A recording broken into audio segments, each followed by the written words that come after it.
রাজশাহীর বাঘা উপজেলার আশরাফপুর গ্রামে বিকাশ ও ইমো অ্যাপ ব্যবহার করে প্রতারণার অভিযোগে একটি সংঘবদ্ধ চক্রের 4 সদস্যকে গ্রেফতার করেছে জেলা পুলিশের যৌথ টিম। বুধবার রাতভর অভিযানে তাদের আটক করা হয়। অভিযানে নগদ 1,48,825 টাকা, 11টি মোবাইল, 16টি সিম কার্ড ও 6টি ইয়াবা উদ্ধার করা হয়। চক্রটি বাঘা ও লালপুরে দীর্ঘদিন ধরে প্রতারণা করে আসছিল। এই ঘটনার মামলা দায়ের হয়েছে। পলাতকদের ধরতে অভিযান চলমান রয়েছে। রাজশাহী জেলার বাঘা থানা ও নাটোর জেলার লালপুর থানা এলাকায় বিকাশ ও ইমো প্রতারক চক্র দীর্ঘদিন ধরে দেশের বিভিন্ন প্রান্তের মানুষকে প্রতারিত করে টাকা হাতিয়ে নিচ্ছে।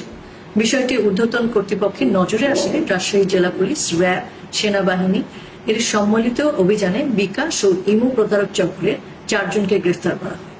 রাজশাহী রেঞ্জ ডিআইজি স্যারের নির্দেশে অতিরিক্ত ডিআইজি অফিসারের তদারকিতে আমার নেতৃত্বে গতকাল রাত 12টা থেকে আজকে সকাল 6টা পর্যন্ত কয়েকটি টিম অভিযান পরিচালনা করে।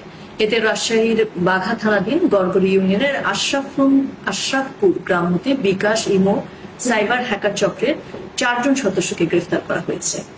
গ্রেফতারকৃত হ্যাকারদের নাম যথাক্রমে জুবায়ের হাসান শিশির, জাহিদ হাসান সিজান, মোহাম্মদ শরীফুল ইসলাম সিজান ও রতন আলী। এদের সকলেরই বয়স 20 থেকে 34 বছরের মধ্যে।